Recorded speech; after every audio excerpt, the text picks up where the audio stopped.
अस्सलाम वालेकुम क्लास। उम्मीद करता हूं कि आप सब ठीक ठाक होंगे। दोस्तों आज की वीडियो में हम एसिड रेन के बारे में डिस्कशन करेंगे। दोस्तों आप लोगों से अगर पेपर में या कहीं पर भी आप लोगों से पूछा जाए कि व्हाट इज एसिड रेन, तो सबसे पहले आप लोगों ने एसिड रेन की डेफिनेशन बतानी है। यानी आप लोगों ने बताना है कि एसिड रेन बेसिकली होता क्या है। उसके बाद आप लोगों ने यह बताना है कि एसिड रेन बनता कैसे है, यानी एटमॉस्फेयर में हमारे पास एक नेचुरल रेन एसिड रेन में कैसे कन्वर्ट हो जाता है। उसके बाद आप लोगों ने एसिड रेन की कॉन्सिक्वेंसेस बतानी है कि एसिड रेन के क्या नतायज हो सकते हैं। उसके बाद एट लास्ट आप लोगों ने एसिड रेन के बारे में बताना है कि इसको हम कैसे ओवरकम कर सकते हैं। यानी जाहिर बात है एसिड रेन के डेंजरस इफेक्ट होते हैं एनिमल्स पर, प्लांट्स पर, ह्यूमंस की लाइफ पर, तो हम इसको कैसे ओवरकम कर सकते हैं, कैसे इस पर काबू पा सकते हैं। तो यानी आज के हमारे वीडियो के लर्निंग आउटकम्स क्या होंगे। सबसे पहले एसिड रेन की डेफिनेशन कि एसिड रेन के हमारे पास क्या डेफिनेशन है। उसके बाद सेकंड जो है हाउ एसिड रेन फॉर्म्स, यानी एसिड रेन कैसे बनता है। उसके बाद इसके कॉन्सिक्वेंसेस यानी एसिड रेन के नतायज। नंबर 4 पे हमारे पास है how to overcome acid rain, यानी हम एसिड रेन को कैसे ओवरकम कर सकते हैं, एसिड रेन पर कैसे काबू पा सकते हैं। ये हमारे आज की वीडियो के लर्निंग आउटकम्स है। तो चलो शुरू करते हैं एसिड रेन के डेफिनेशन से।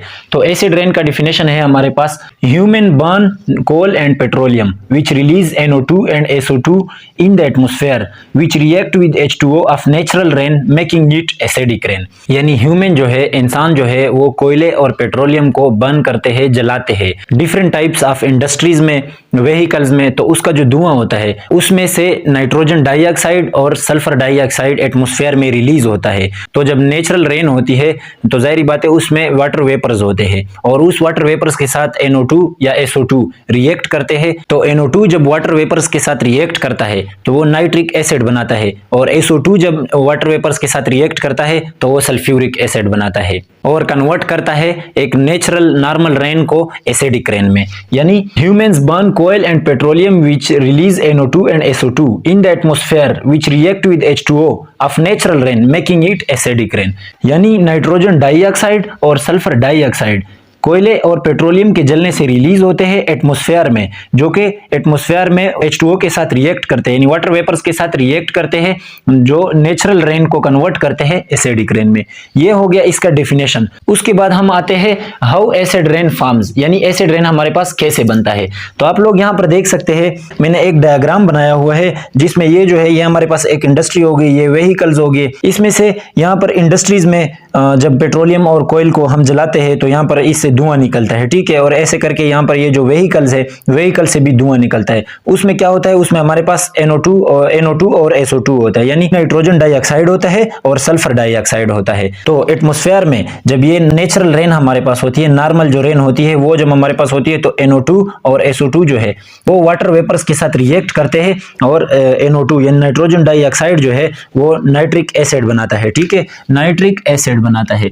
और उसके बाद SO2 जो है वो हमारे पास सल्फ्यूरिक एसिड बनाता है। उम्मीद करता हूं आप लोगों को समझ में आ गया होगा कि हमारे पास जो एसिड रेन होता है वो कैसे बनता है, ठीक है। उसके बाद इसके कॉन्सिक्वेंसेस पर आते हैं कि अगर एसिड रेन किसी इलाके पर होता है तो उसके क्या नतायज हो सकते हैं। यहाँ पर मैंने इसके कुछ कॉन्सिक्वेंसेस लिखे हुए हैं, इसके और भी बहुत सारे डेंजरस कॉन्सिक्वेंसेस हो सकते हैं, वो भी आप लोग इसमें ऐड कर सकते हैं। तो सबसे पहले हमारे पास है साइल वॉशेज। ये हमारे पास मिट्टी को धो देता है, यानी साइल को वॉश करता है। यहाँ पर आप लोग देख सकते हैं जब एसिड रेन होती है तो ये हमारे पास जो है ना, ये हमारे पास साइल है, ठीक है। तो ये साइल को वॉश करता है, यानी साइल को हमारे पास मिट्टी को धो देता है, ठीक है। इसमें बहुत सारे न्यूट्रिएंट्स होते हैं, साइल में हमारे पास बहुत सारे न्यूट्रिएंट्स होते हैं, जो प्लांट्स की जो जड़ें होती है, रूट्स होती है, वो उसको एब्जॉर्ब करती है अपने न्यूट्रिशन के लिए। तो वो सारे न्यूट्रिएंट्स जो है उसको धो देता है और साइल एक अनफर्टाइल साइल रह जाता है, ठीक है, यानी साइल वॉशेज। उसके बाद है किल डिकम्पोजर्स। साइल पर हमारे पास जमीन पर जो है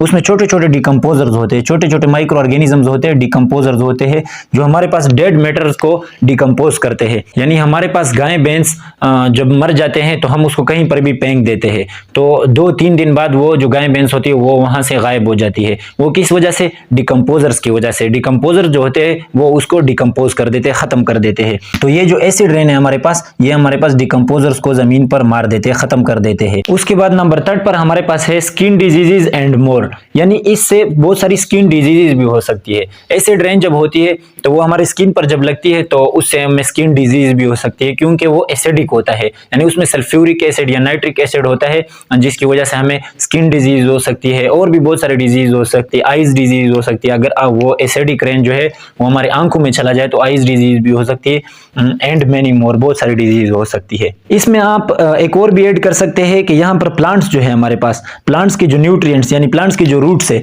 वो हमारे पास साइल से न्यूट्रिएंट्स एब्जॉर्ब करते हैं। तो यहाँ पर जब एसिड रेन होती है तो ये जो साइल को वॉश कर देता है, ठीक है, उसकी न्यूट्रिएंट्स को खत्म कर देता है, अनफर्टाइल कर देता है।